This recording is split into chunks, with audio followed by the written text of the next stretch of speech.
अगर भगवान भूत अधिपति भगवान शंकर का स्मरण कर कर, पंचाक्षर मंत्र का स्मरण कर कर अगर आप पूजन में बैठ रहे हैं, लक्ष्मी पूजन कर रहे हैं, तो ये पक्का है अगर हमसे कुछ त्रुटि हो भी गई तो भगवान भोलेनाथ उसको क्षमा कर दे। और माता से निवेदन करना, हे लक्ष्मी मैया, हे वैभव लक्ष्मी, हे माता अष्टलक्ष्मी, हे माँ संतान लक्ष्मी, धान्य लक्ष्मी, वैभव लक्ष्मी, प्रतिष्ठा लक्ष्मी, यश लक्ष्मी, कीर्ति लक्ष्मी, आरोग्य लक्ष्मी, संतान लक्ष्मी, हे माँ ऐसी कृपा करिए, आप हमारे घर से रुष्ट होकर ना जाइएगा।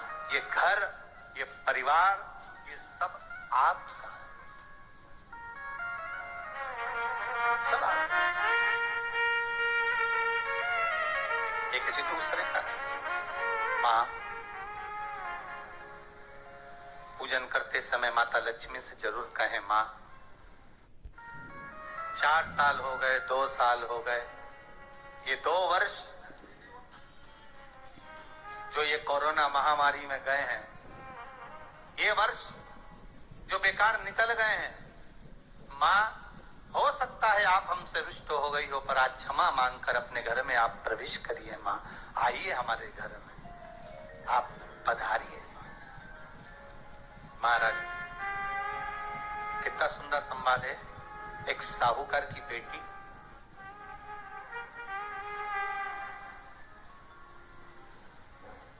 साहूकार की पुत्री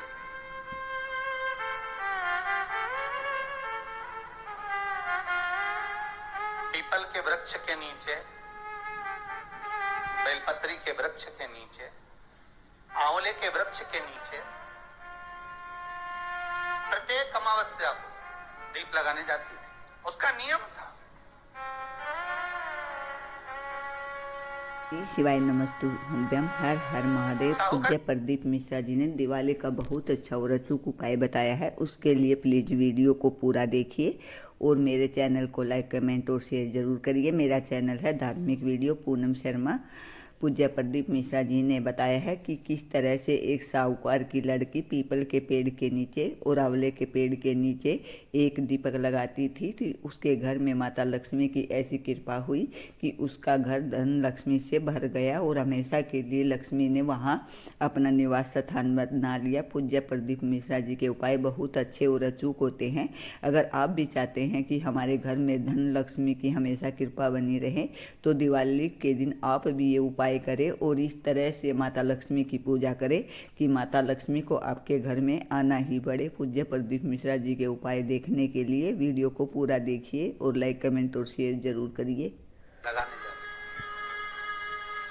महाराज आज नारायण ने कृपा कर दी, और क्या कृपा करी कि आज सरस्वती, पार्वती और लक्ष्मी तीनों इन वृक्षों के नीचे जाकर विराजमान हो गई। पार्वती मैया तो पहले से ही बेलपत्री के नीचे है,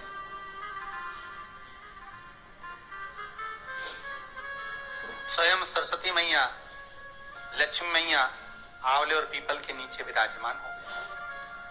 अब आज तीनों देवियों में बात हो रही है, आज तीनों देवियों में चर्चा हो रही है कि यदि आज अगर कोई दीप लगाने आया और पहला दीप जिसका लगेगा तो ये पक्का है कि मैं लक्ष्मी उसके घर में प्रवेश करूं।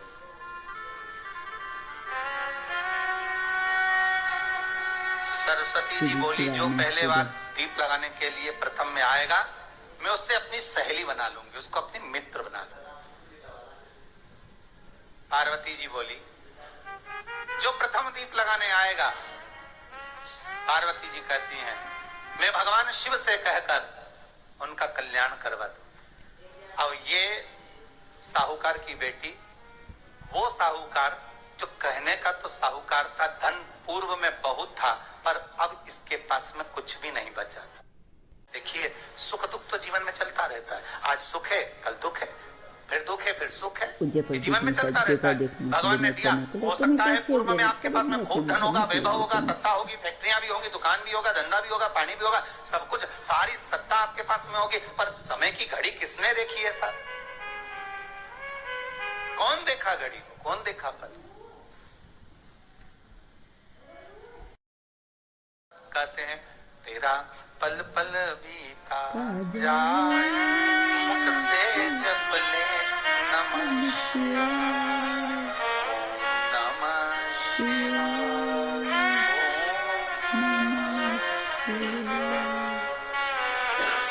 बड़ी मुश्किल से मिलता है। घड़ी पल समय नक्षत्र कब बदल जाए किसको मालूम है। आज साहूकार के जीवन में था साहूकार कहने का, पर धन नहीं था, वैभव नहीं था, सब समाप्त हो गया था, कहीं पैसा चले गया, लग गया। महाराज बेटी ने वही दीप तैयार करे।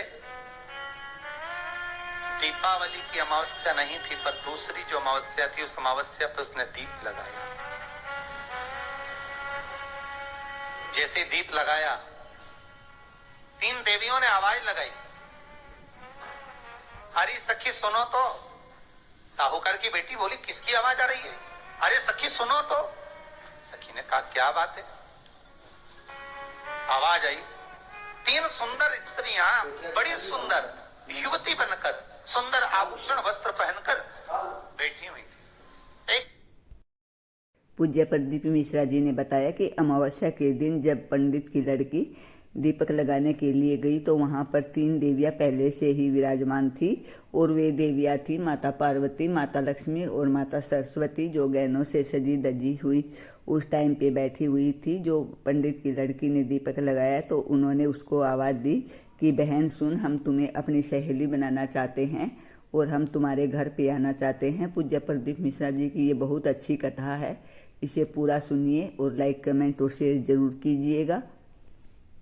में अगर इनकी सखी बन गई तो फिर इनको क्या मुझे देना पड़ जाए, कोई भरोसा? इसलिए शास्त्र कहता है कि मित्र भी बनाओ तो सोच समझ कर बनाओ। मित्र भी बनाओ तो सोच समझ कर बनाना। ज्यादा धनपति मित्र बन गया तो मन में आएगा कि जब ये घर आएगा तो इसको घृत का भोजन तो कराना ही पड़ेगा, घी का भोजन तो कराना ही पड़ेगा। इसलिए मित्र भी बने तो ऐसा बने कि जो आपके सम्मुख में हो, उसको धन और वैभव से मतलब ना हो, उसको सत्ता से मतलब ना हो, आप उसको केवल आपसे मतलब, आपकी बहुत अच्छी बात बताई पूज्य प्रदीप मिश्रा जी ने। साहूकार की बेटी ने कहा मैं आपको कल बताती, मेरे पिताजी से पूछूंगी मैं आपको मित्र बनाऊं कि ना बनाऊं। ठीक है, चलिए घर पहुंची। पिताजी मुझे 3 सखियां मिली, एक सरस्वती है, एक पार्वती है और एक लक्ष्मी है। अच्छा, पीपल, आंवला और बेलपत्र तीनों वहां विराजमान।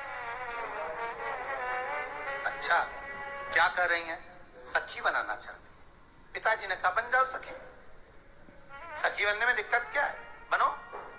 अब दूसरी अमावस्या पे जब वो गई और जाकर उसने कहा कि मैं आपकी सखी बन सकती हूँ, तीनों प्रसन्न हो गई।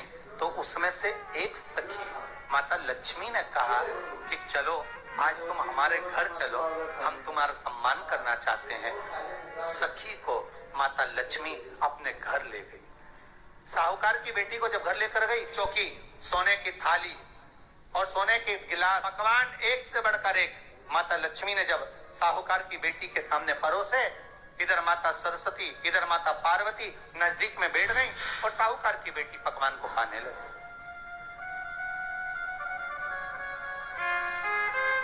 साहूकार की बेटी पकवानों को पा रही है, भोजन ग्रहण कर रही है। अब भोजन करने के बाद साहूकार की बेटी चली गई। अब जाते से ही माता लक्ष्मी जी ने कहा सुनो सखी, अगली जो अमावस्या आ रही है आपको मालूम है वो कौन सी अमावस्या है?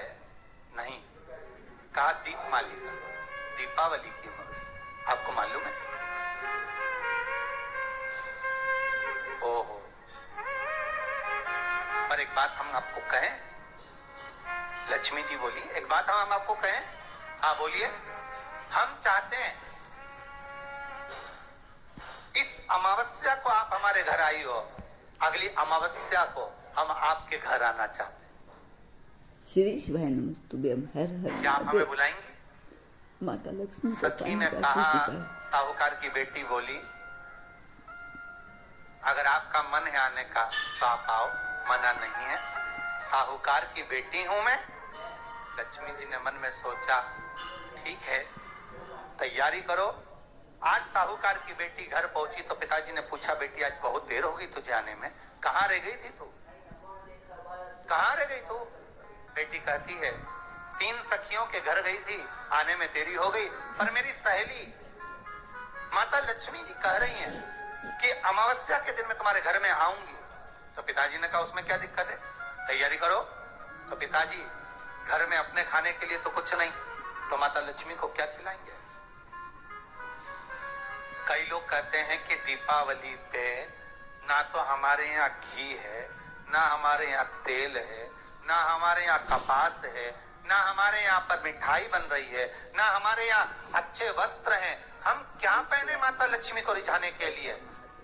परशु महापुराण की कथा कहती है, अगर आपका भरोसा, आपका विश्वास, आपकी दृढ़ता परमात्मा के चरणों में लगी है तो परमात्मा लक्ष्मी पूजन की व्यवस्था भी वही कर देगा। ये लक्ष्मी जी का वाला होगा। भगवान पाणिग्रहण संस्कार कराएगा, भगवान व्यवस्था करेगा, क्योंकि जन्म उसी ने दिया है तो मृत्यु भी वही देता है। जन्म उसी ने दिया है तो पाणिग्रहण संस्कार भी वही करा देता है। क्यों सोचा? साहूकार ने कहा, बेटी तो इतनी जल्दी हिम्मत हार गई कि तेरे घर में कुछ नहीं है? गाय का गोबर ला, लीपन कर, घर को पोंछ, कचरा उठाकर बाहर फेंकिया। पिताजी, घर में तो कचरा भी नहीं है कि जिसका प्रयोग करा जाए। कचरा उठाकर बाहर फेंकिया। चौक, पिताजी चौक पूरने के लिए तो मेरे पास में कुछ है ही नहीं, जो दीवार पर पोत रही है वही मिट्टी को पोत दे। चौक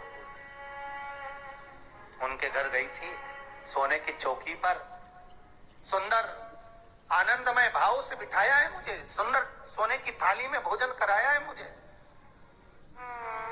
हमें क्या दूं? पिताजी रखने के लिए कुछ नहीं है। माता पार्वती ने एक चील का रूप लिया और उड़ती हुई। यह प्रदीप मिश्रा जी ने बताया कि अगर हमारे पास कुछ भी नहीं है तो अमावस्या के दिन, दिवाली के दिन हमें अपने घर की साफ सफाई करनी चाहिए। अगर हमारे पास पूजा के लिए भी कुछ नहीं है तो कम से कम मिट्टी के लेपन से या गाय के गोबर के लेपन से हमें चौकी लगानी चाहिए। उस पर एक लाल रंग का कपड़ा बिछाकर उसमें एक थोड़ा सा सिंदूर, थोड़े से चावल और थोड़ी से जो भी मीठा हमारे घर में है वो रखकर हमें माता लक्ष्मी की पूजा करनी चाहिए, जिससे हमारे घर में लक्ष्मी का वास होगा। ऐसे एक गरीब ब्राह्मण की लड़की बहुत अमीर हो गई माता लक्ष्मी का साथ पाकर, उसकी कृपा पाकर। मैं भी भगवान से और माता लक्ष्मी से प्रार्थना करूंगी कि इस दिवाली के दिन आप सभी के घर में विराजमान हो और आपके घर में ढेर सारी खुशियाँ आएँ। आप सभी को दिवाली की हार्दिक शुभकामनाएं और आप सभी की मनोकामनाएं पूरी हों इस दिवाली पर। जय माता लक्ष्मी, हर हर महादेव।